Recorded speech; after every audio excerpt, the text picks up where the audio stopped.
በእንግሊዝ ፕሪሚየር ሊግ የ12ኛ ሳምንት የዕለተ ቅዳሜ የመጨረሻ ጨዋታ የአርሰናል ደጋፊዎችን የሚያስደስት ውጤት ተመዝግቧል።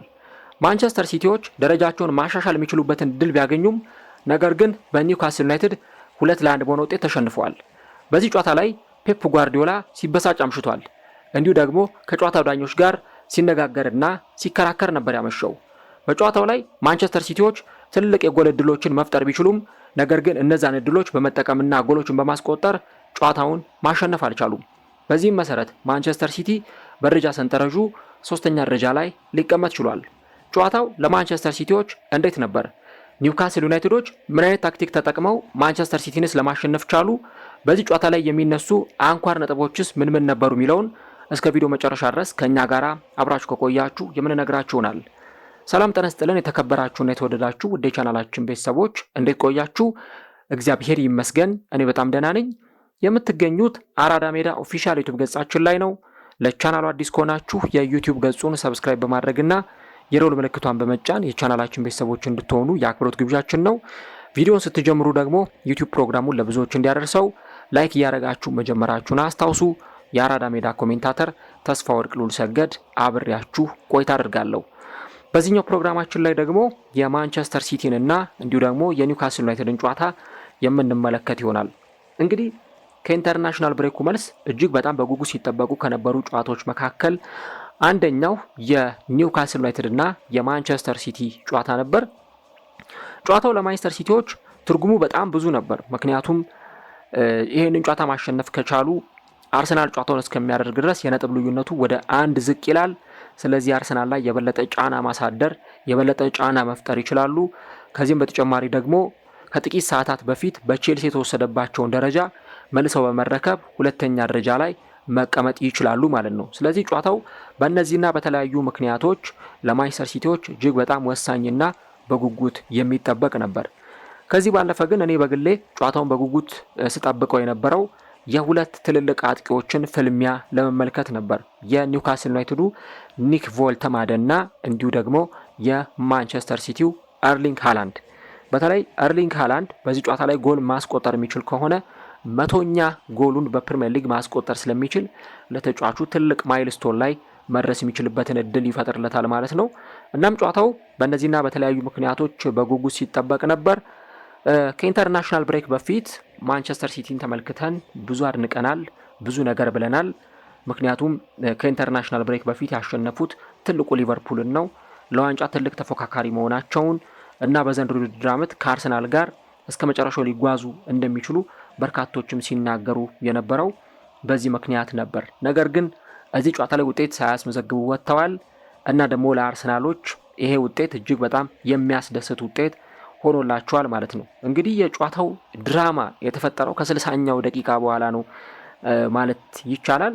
በጨዋታዎቹ የመጀመሪያዎቹ ደቂቃዎች ላይ እንደተመለከትነው ሁለቱም ቡድኖች እኩል አይነት የማጥቃት እንቅስቃሴ፣ እኩል አይነት የመመላለስ ሂደትን ሲያሳዩን ነበር። በተለይም ደግሞ ጂጂ ዶናሩማ ከአንድም ሁለት ጊዜ እጅግ በጣም ያለቀላቸውን አስገራሚ ኳሶችን ሲያድን ተመልክተናል።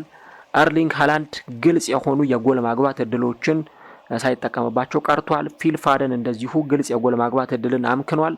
ለእኔ ምናልባት ጨዋታው ተበላሽቷል ብዬ የማስበው በመጀመሪያው አጋማሽ ነው። ለማንቸስተር ሲቲ እነዛን እድሎች መጠቀም ቢችሉ ኖሮ፣ ኤርሊንግ ሃላንድ እነዛን እድሎች ቢያስቆጥር፣ ፊል ፋደን እነዛን ምርጥ እድሎች ወደ ግብነት መቀየር ቢችል ኖሮ በእርግጠኝነት በዛ ጨዋታ ላይ ማንቸስተር ሲቲ ሳይቸገር በቀላሉ ጨዋታውን አሸንፎ መውጣት ይችል ነበረ።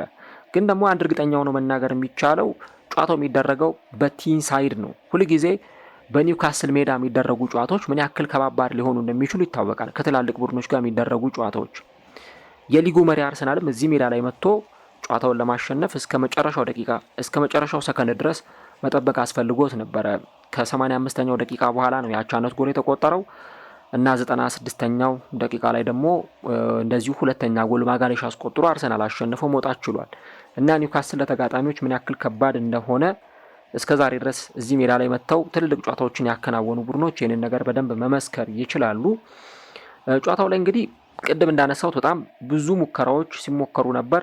የመጀመሪያው አጋማሽ ላይ ሁለቱም ቡድኖች ያገኟቸውን እድሎች በበቂ ሁኔታ አልተጠቀሙባቸውም። ያ ደግሞ በተለይ ደግሞ ማንቸስተር ሲቲም ዋጋ አስከፍሎታል። በመጀመሪያው አጋማሽ እነዛን እድሎች ወደ ጎልነት መቀየር ቢችል በዚህ ጨዋታ ላይ መሸነፍን ማስቀረት ይችል ነበር። ምክንያቱም 9 ሙከራ ነው ማንቸስተር ሲቲ የሞከረው፣ 1.41 ኤክስፔክትድ ጎል ነበረው። 63% ኳስ ተቆጣጥሮ 2 ኢላማውን የጠበቀ ሙከራ አድርጓል። ይህ እንግዲህ በመጀመሪያው አጋማሽ የነበራቸው ቁጥራዊ መረጃ ነው። በአንጻሩ ኒውካስል 1.18 ነበር ኤክስፔክትድ ጎላቸው። 4 ሙከራ ሞክረው 3ቱ ኢላማውን የጠበቀ ነበር። ጂጂ ዶናሩማን አለማድነቅ አይቻልም። በዚህ ጨዋታ ላይ 37% ደግሞ ኳስ መቆጣጠር ችለዋል። ነገር ግን በሁለተኛው አጋማሽ ደግሞ በተለይ የጨዋታው ድራማ የተፈጠረው እንደነገርኳችሁ በ7 ደቂቃዎች ውስጥ ነው። 63ኛው ደቂቃ ላይ ሃርቬ ባርነስ እጅግ በጣም በሚያስገርም ሁኔታ ከፔናልቲ ቦክስ ጠርዝ ላይ ብሩኖ ጉማሬሽ የሰጠውን ኳስ ወደ ጎልነት ቀየረ። ከዚህ ጎል መቆጠር ከ3 ደቂቃዎች በኋላ ተደጋጋሚ ሙከራዎችን ሲያደርጉ ተመልክተናል። በኋላ ላይ ጀረሚ ዶኩ ያሻማውን ኳስ ለማውጣት ሞከሩ።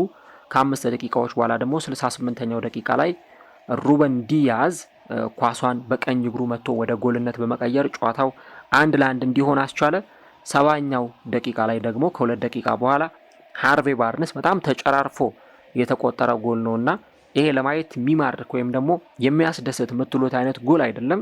ግን ዋናው ነገር ለኒውካስሎች ጎሉ መቆጠሩ ነውና በእርግጥ ኳሱ መሻር አለበት የሚሉ ጥያቄዎች ነበሩ። በማንቸስተር ሲቲዎች በኩል ብሩኖ ጉማሬሽ ኦፍሳይድ ነው የሚሉ ጥያቄዎች ነበሩ። ግን ቫር ከተመለከተው በኋላ ኦንሳይድ መሆኑን በማረጋገጡ ምክንያት ሃርቬ ባርነስ እንግዲህ በዚህ ጨዋታ ላይ 2 ወሳኝና ቁልፍ ጎሎችን አስቆጥሮ ኒውካስሎችን አሸናፊ ማድረግ የቻለ 2 ጎሎችን ለኒውካስል ዩናይትድ አስገኝቷል። ኒውካስሎች በደረጃ ሰንጠረዡ 14ኛ ደረጃ ላይ እንዲቀመጡ 15 ነጥቦችን እንዲያስመዘግቡ ያስቻለ ጎሎችን ነው ይሄ ተጫዋች ማስቆጠር የቻለው ማለት ነው። እንግዲህ ጨዋታውን ለተመለከተ በጣም ድራማዎች የነበሩበት እጅግ በጣም የሚያስገርም ፉክክር የተመለከትንበት ምናልባት ቀን ላይ ከተደረገው የቼልሲና የበርንሌም ጨዋታ እንዲሁ ደግሞ ከሊቨርፑልና ከኖቲንግሃም ፎረስትም ጨዋታ በላይ በጣም ትልቅ ፉክክር የተመለከትንበት ጨዋታ ነው ሊባል ይችላል። እንግዲህ ይሄ ውጤት መመዝገቡ ለማንቸስተር ሲቲ ምን ማለት ነው የሚል ነገር ደግሞ ማንሳት በጣም አስፈላጊ ነገር ይሆናል። ቅድም እንዳልኳችሁ ማንቸስተር ሲቲ የመጀመሪያው አጋማሽ ላይ መግደል ይችል ነበረ። በሙሉ 90 ደቂቃ ደግሞ እንግዲህ 17 ሙከራ ሞክረው 4ቱ ብቻ ነው ኢላማውን የጠበቀውና ኮንቨርዥን ሬታቸው ትክክል ነው ወይም ደግሞ ኳስን ወደ ግብነት ሙከራዎችን ወደ ግብነት የመቀየር ንጻሪያቸው በሚፈለገው ልክ ነው የሚል ነገር ማንሳት ይኖርብናል። 68% ነው ማንቸስተር ሲቲ ኳስ የተቆጣጠረው። 1.88 ነበር የነበራቸው ኤክስፔክትድ ጎል። እንደውም የመጨረሻዎቹ 10 እና 18 20 ደቂቃዎች ላይ 91-9 ነበረ ቦል ፖዚሽን የነበረው። ማንቸስተር ሲቲ 91 ኒውካስል 9% ነበር ኳስ ሲቆጣጠረው የነበሩትና ኒውካስሎች ምን ያክል በዚህ ጨዋታ ላይ በጣም ጠንክረው ሲከላከሉ እንደነበር ኳሱን ደግሞ ማንቸስተር ሲቲ ምን ያክል ሲቆጣጠረው እንደነበር በደንብ የሚያሳይ ነው። 2.24 ኤክስፔክትድ ጎል ነበራቸው ኒውካስሎች። 9 ሙከራ ሞክረው 5ቱን ወደ ኢላማውን የጠበቀ ሙከራነት ቀይረውታል። 32% ነው ኳስ የተቆጣጠሩትና ኒውካስሎች እያንዳንዱን ነገር ሲያደርጉ የነበረው በአላማ ነው። ኳስ ቁጥጥሩም በአላማ ነበር። የግብ ሙከራዎቹም እያንዳንዱም እንቅስቃሴዎች እጅግ በጣም የተጠኑና የምርም ደግሞ ውጤት ለማምጣት ያደረጓቸው ነገሮች ስለነበሩ ውጤት ይዘውበት ወጥተዋል። ፔፕ ጓርዲዮላን እንዳያችሁት የመጀመሪያው ጎል ሲቆጠር ዞሮ ወንበሩን ሲደበድብ ጭምር ነበረ የተመለከት ነው። መላጣውን ሲነካካ ሲደባብስ 10 ጊዜ ምራቁን ሲተፋ ከዛ ደግሞ ሄዶ ከአራተኛው ዳኛ ጋር ሲጨቃጨቅ ጨዋታው ካበቃ በኋላ ጭራሽ ከዳኛው ጋር ሄዶ 1-2 ሲመላለስ ከተለያዩ ተጫዋቾች ጋር ሄዶ ሲነጋገር ነበር የተመለከት ነውና ይሄ ምን ያክል በጣም ትልቅ ነገር ሚስ እንዳደረገ ማንቸስተር ሲቲ በዋንጫ ፉክክሩ ላይ የበለጠ ራሱን ማስጠጋት የሚችልበትን እድል ነበር ያገኘው። አሁን አርሰናል ካሸነፈ የነጥብ ልዩነቱ 7 ሊሆን ነው እና ለፔፕ ጓርዲዮላ የምር ጥሩ ውጤት አልተመዘገበም። በጣም አስቸጋሪ ጨዋታ ነበር። ከዚህ አስቸጋሪ ጨዋታ ደግሞ 3 ነጥብ ይዞ አለመውጣቱ ቡድኑን የበለጠ እንዲወቀስ የሚያደርገው ይሆናል። በባለፉት አሸናፊ ከነበሩት ከቦርንመዝ ጋርና ከሊቨርፑል ጋር ከነበረው ጨዋታ ጋር ተመሳሳይ የሆኑ አሰላለፎችን ነው አሰልጣኙ ይዞ ወደ ሜዳ የገባው። ግን ደግሞ አሁን የምናየው ሁኔታ በማንቸስተር ሲቲ በኩል አሁንም አንዳንድ ጥርጣሬዎች እንዳሉ ስለ ዋንጫ ፉክክሩ ስናነሳ ገና ነው የምንለው።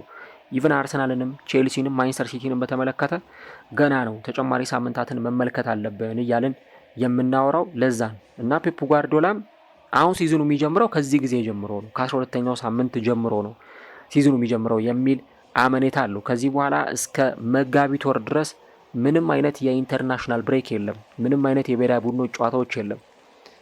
ስለዚህ እስከዛ ጊዜ ድረስ ወጥ የሆኑ ጨዋታዎችን በማከናወን እንዲሁ ደግሞ የበዓል ሰሞኑ ጨዋታዎች ይደራረቡባቸዋል እና በእነዚህ ጨዋታዎች ውስጥ ነጥሮ የሚወጣው ቡድን አሸንፎ የሚወጣው ቡድን ነው አመቱ መጨረሻ ላይ የእንግሊዝ ፕሪሚየር ሊግን ዋንጫ ማሸነፍ የሚችለው እና ለጓርዲዮላ ቡድን ያንን ብስጭትንም ሲያሳይ የነበረው እንደዛ በጣም ሲነጫነጭም የነበረው የተመለከት ነው ምን ያክል 3 ነጥቡ እጅግ በጣም አስፈላጊ እንደነበር ስለሚያውቅ ነው እና ይህንን ጨዋታ በተመለከተ ፔፕ ጓርዲዮላ የነበረው ግብረ መልስም ሜዳ ላይ የነበረው ሪአክሽንም በደንብ ያንን ነገር የሚያሳይ ነው። ምክንያቱም በጥሩ ሞመንተም ነበር ሲቲ የመጣው ቻምፒየንስ ሊግ ላይ እነ ዶርትመንድን በማሸነፍ ፕሪሚየር ሊግ ላይ እነ ቦርንመዝን እነ ሊቨርፑልን በማሸነፍ ነበረ የመጣው። ግን ደግሞ ከዛ ጊዜ ሁሉ በኋላ በዚህ ጨዋታ ላይ ውጤት ለማግኘት ቢፈልጉም ኒውካስልን ማሸነፍ አለመቻላቸው ፔፕ ጓርዲዮላ እና ተጫዋቾቹን ያበሳጨ ነበር። እዚህ ጨዋታ ላይ እንደው ዱናሩማን አለማንሳት አይቻልም። ዱናሩማ በመጀመሪያዎቹ ሙከራዎች ላይ የነበረው ሚና እጅግ በጣም ከፍተኛ ነበር። ምናልባትም እሱ ባይሆን ኖሮ የመጀመሪያው አጋማሽ ኒውካስል በቀላሉ ጨዋታውን እየመራ መውጣት ይችል ነበረ። ብዙ ሙከራዎችን ለማዳን የነበረው ትጋት የነበረውን ታታሪነት አይተናል። ያው አንዳንድ ስህተቶች ወይም አንዳንድ ፎልቶች ቢኖሩም ግን ደግሞ በጣም የሚደነቅ ብቃትም ደግሞ ያሳይቷል። ለምሳሌ በመጀመሪያው አጋማሽ እንግዲህ እንደተመለከት ነው 7 ትልልቅ የግብ ዕድሎች የተፈጠሩበትን አጋጣሚ አይተናል። 4 በኒውካስል 3 በማንቸስተር ሲቲ። ኤክስፔክትድ ጎል ብናይ 2.59 ኤክስፔክትድ ጎል ነበር በማንቸስተር ሲቲ በኩል፣ 1.18 ደግሞ በኒውካስል በኩል ነበር። ከዚህ በተጨማሪ ደግሞ እንግዲህ ይሄ ኤክስፔክትድ ጎል በጣም ከፍተኛ በሆነ ቁጥር የሚሞክረውም ኳስ የሚቆጠረውም ኳስ የበለጠ እየጨመረ ነው የሚሄደው ማለት ነው እና እነዚህ ሁኔታዎችም ነው በደንብ በዚህ ጨዋታ ላይ የተመለከት ነው። 2.59 ኤክስፔክትድ ጎል ነበረ ብለን ስንል 1.18ቱ የኒውካስል ነው፣ 1.41 ደግሞ የማንቸስተር ሲቲ ነው ማለት ነው እና ከ2010-11 በኋላ በጣም ብዙ ትልልቅ የግብ ዕድሎች የተፈጠሩበት ጨዋታም ነበር ማለት ይቻላል። ይሄ ደግሞ ነን ፔናልቲ ወይም ደግሞ ከፍጹም ቅጣት ምት ውጪ ከ2012-13 በኋላ በመጀመሪያው አጋማሽ ብቻ ብዙ የግብ ዕድሎች የተፈጠሩበት ነበር። ኤርሊንግ ሃላንድ እንደው አይጠበቅም ከሱ እንደዚህ አይነት ኳሶችን እንዲስት። 2 በጣም ምርጥ የሚባሉ ዕድሎችን አባክኗል። የፊል ፋደንን ቅድም ሳነሳ ነበር። የነሪያን ቼርኪ የነበራቸው ጥምረት እጅግ በጣም የሚያስገርም ነው። ግን በተለይ ደግሞ የቮልተማደ ሙከራዎች ፍሪ ሄደር ነበረ 1 vs 1 ተገናኝቶ እንደዚሁ 1 ለ1 ተገናኝቶ ዱናሩማ ያወጣው ኳስ ነበረ እና ተጫዋቹ እጅግ በጣም አስገራሚ ነበር። ግን ሁለተኛው ጎል ሲቆጠርም ሆነ የመጀመሪያው ጎል ሲቆጠር ከተጫዋቹ አቅም በላይ ነበር። የመጀመሪያው ጎል ሲቆጠር ከፔናልቲ ቦክስ ጠርዝ ላይ ተመቶ የተቆጠረበት፣ ሁለተኛውም ጎል ደግሞ የተቆጠረበትን አጋጣሚ ብንመለከት ምናልባት ያ ኳስ ሪባውንድ ተደርጎ ከዛ በኋላ የተጨራረፈውን ኳስ ነው ሃርቪ ባርንስ ወደ ጎልነት የቀየረውና ጨዋታው ላይ ዱናሩማ ክለቡን ለማዳን ሴቭ ለማድረግ የሚችለውን ያክል ነገር ሁሉ አድርጓል። ግን ለተጫዋቹ በዚህ ልክ የተሳካለት እንዳልነበር ነው የተመለከት ነው። ያው ቫር እንዲመለከተው ተደጋጋሚ ጊዜ ጥያቄ አቅርበው ነበር። ግን ደግሞ እነዛ ሁሉ ውሳኔዎችን ቢኖሩ ጎሉ ሳይሻር ቀርቷል ማለት ነው። በዚህ ጨዋታ ላይ ሃርቪ ባርንስ በጣም ጥሩ ጊዜን ነው ማሳለፍ የቻለው። እንግዲህ አንቶኒ ጎርደን ተቃርቦ ነበር ወደ ሜዳ ለመምጣት እንደ ኤዲሃው አገላለጽ ከሆነ፣ ነገር ግን ደግሞ ተጫዋቹ በዚህ ጨዋታ ላይ ሊሰለፍ አልቻለም። ስለዚህ ሃርቪ ባርንስ ነው በዚህ ጨዋታ ላይ ሊሰለፍ የቻለውና ጎርደን ባለመኖሩ ምክንያት የነበረውን ክፍተት ባርንስ በደንብ አድርጎ ሸፍኖታል። በተለይም ደግሞ በትክክል ጎሎችን በማያስቆጠር ረገድ ቡድኑን ከጎል ጋር በማገናኘት ረገድ በጣም የተዋጣለት ተጫዋች ነበር። ቅድም እንዳነሳሁት እንግዲህ የቡርኖ ጊማሬሽ እና የሃርቪ ባርንስ ጥምረት በዚህ ጨዋታ ላይ የተመለከትነው እንቅስቃሴያቸው ለክለባቸው 3 ነጥብ ያስገኘላቸው ሆኗል። ሃርቪ ባርንስ እንደውም ምናልባት ተጨማሪ ደቂቃዎችን ቢቆይ ሃትሪክ መስራትም የሚችልበት አጋጣሚ ነበር የነበረው። አሰልጣኙ እንዳየነው የሆኑ ተጫዋቾችን ለመቀየር ሞክረዋል። ቮልተማደን ቀይረው በማስወጣት ከዛ ደግሞ እንደና አንቶኒ ኤላንጋ፣ ጆይ ዊሎክ የመሳሰሉ ተጫዋቾችን ነው ወደ ሜዳ ቀይረው ለማስገባት ሲሞክሩ የነበረውና ይሄ በዚህ ቡድን ውስጥ እጅግ በጣም የሚያስገርም እንቅስቃሴ እንዲያሳይና ተጫዋቹ 2 ወሳኝ ጎሎችን እንዲያስቆጥር አድርጎታል ማለት ነው። ጨዋታው ከተጠናቀቀ በኋላ እንግዲህ ኤዲሆ ከቢቢሲ ራዲዮ 5 ጋር በነበራቸው ቆይታ በሰጡት አስተያየት በተለይም የቡድኑ ማይንድ ሴት ያስተሳሰብ ደረጃ ጨዋታውን ለማሸነፍ ቁልፉ ጉዳይ እንደነበር ነው የተናገሩት። ኢነርጂያችን ተመልሷል፣ የጨዋታው አትሞስፌር ተመልሷል ብለው ነው የተናገሩት። በተለይም ደግሞ በብሬንትፎርድ እና በዌስትሃም ጨዋታ ላይ ያልነበረ አይነት ስሜት እንደነበር ነው አሰልጣኙ የተናገሩት እና ቴክኒካል አቢሊቲያችን እንዲሁ ደግሞ ከዚህም በተጨማሪ የነበራቸው ፓወር በጣም ከፍተኛ እንደነበር ነው አሰልጣኙ የገለጹት እና ባሰብነው ሀሳብ ልክ በጣም ጀግኖች ሆነን ነበረ ወደ ሜዳ የቀረብነው ብሏል። እንደውም ዊር ብሬቭ በማለት ነው አሰልጣኙ የተናገሩት እና አግሬሲቭም ለመሆን ሞክረን ነበር፣ ያ ደግሞ ውጤት አምጥቶልናል። ኒክ ፖፕንም ለማመስገን እንፈልጋለን ብለዋል። በተለይ ኒክ ፖፕ በዚህ ጨዋታ ላይ ያዳናቸው ኳሶች ነበሩና ተጫዋቻቸውንም ጭምር ያመሰገኑበት ነበር በዚህ ጨዋታ ላይ ለነበረው እንቅስቃሴ። ሃርቬ ባርንስ ምንም እንኳን በመጀመሪያው አጋማሽ የግብ ዕድሎችን ቢያመክንም ነገር ግን ደግሞ በሁለተኛው አጋማሽ 2 ጎሎችን አስቆጥሯል እና በመጀመሪያው አጋማሽ ላይ ከሳታቸው ኳሶች በኋላ ሁልጊዜ ትልልቅ ዕድሎችን የሚያገኝ ተጫዋች ነው እና ይሄ 2 ጎሎችን ማስቆጠር ለተጫዋቹ እጅግ በጣም የተለየ ስጦታ ነው የሚል ሀሳባቸውን ነው የተናገሩት። በተለይ የመጀመሪያው ጎል ለሱ በጣም አውትስታንዲንግ የሚባል እጅግ በጣም የሚያስገርም ነው ብሎ ተናግሯል። በሁለተኛው ጎል ላይ ደግሞ በትክክለኛው ቦታ ላይ በመገኘት ነው በትክክለኛው ቦታና በትክክለኛው ጊዜ በመገኘት ይህንን ጎል ያስቆጠረው የሚል ሀሳባቸውን የገለጹት። በአንጻሩ ደግሞ ፔፕ ጓርዲዮላ ከቢቢሲ ማች ኦፍ ዘ ዴይ ጋር በነበረው ቆይታ ላይ የኒውካስልን ቡድን እና የኤዲሆን አቀራረብ አድንቋል። ኒውካስል ምርጥ ቡድን ነበር፣ ምርጥ ተጫዋቾች ነበሩት፣ ትልቅ አሰልጣኝም አለው እና ለእኛ ግን እንዳለመታደል ሆኖ በዛ ሞመንተም ውስጥ አልነበርንም። ጨዋታው በጣም የሚያዝናና ጨዋታ ነበር። በሁለታችንም በኩል ትልልቅ እድሎች ተፈጥረዋል። ምናልባት ስለ ኒውካስል ሁለተኛ ጎል የምትጠይቀኝ ከሆነ ብለው ነው እንግዲህ ፔፕ ጓርዲዮላ የተናገረው ከቦርንመዝ ጨዋታ ጋር የተፈጠረው ነገር ነው አሁንም በድጋሚ የተፈጠረው እና ይሄ እንግዲህ ቫር የወሰነው ነገር ነው። እንግዲህ ቫር ራሱ ያውቃል በቃ የሚል ሀሳብ ነው የሰጠውና ፔፕ ጓርዲዮላ በዚህ ጉዳይ ላይ እንደማይስማማ የተናገረበት ነበር። አሁን እንግዲህ የማንቸስተር ሲቲ ውጤት ማንቸስተር ሲቲ ይህንን ጨዋታ ቢያሸንፍ 3 ነጥብ ቢያገኝ ኖሮ ራሱን የበለጠ ወደ ዋንጫ ፉክክሩ ማስጠጋት የሚችልበትን እድል ይፈጥርለት ነበረ። በተለይ በቀጣይ ማንቸስተር ሲቲዎች እንደነ ሊድስ ዩናይትድ ካሉ ቡድኖች ጋር እንደነ ፉልሃም እንደነ ሰንደርላንድ ካሉ ቡድኖች ጋር ነው የሚጫወቱት። በቻምፒየንስ ሊጉም ቢሆን እነ ባየር ሌቨርኩሰን፣ ሪያል ማድሪድ ከመሳሰሉ ቡድኖች ጋር ይጫወታሉና ክሪስታል ፓላስ፣ ብሬንትፎርድ፣ ዌስትሃም፣ ኖቲንግሃም፣ ሰንደርላንድ፣ ቼልሲ እነዚህ እንግዲህ ቀጣይ የማንቸስተር ሲቲ ተጋጣሚዎች ናቸው እና ማንቸስተር ሲቲ ይህንን ጨዋታ ቢያሸንፍ ኖሮ የሚያገኘው ቤኔፊት ብዙ ነበር። ማንቸስተር ሲቲ ግን እዚህ ጨዋታ ላይ ያጣው 3 ነጥብ ብቻ ነው ያጣው ብለን የምንገልጸው አይነት አይደለምና አሁን የተፈጠሩት ነገሮች የበለጠ ለአርሰናል ምቾት የሚሰጡ ናቸው። ምንም እንኳን ቼልሲ አሸንፎ ሁለተኛ ደረጃን ቢረከብም ከማንቸስተር ሲቲ የሊቨርፑል መሸነፍ የማንቸስተር ሲቲ መሸነፍ አርሰናል ደግሞ ከቶተናም ጋር የሚያደርገውን ጨዋታ የሚያሸንፍ ከሆነ የበለጠ ጥሩ ይሆንለታል። ለአርሰናል ያለ ፕሬዠር ወይም ደግሞ ያለ ጫና እንዲጫወት የሚያደርገው ነው የሚሆነው። ለማንኛውም ጨዋታው በዚህ ውጤት ተጠናቋል። ጨዋታውን ለእናንተ እንዴት ነበር?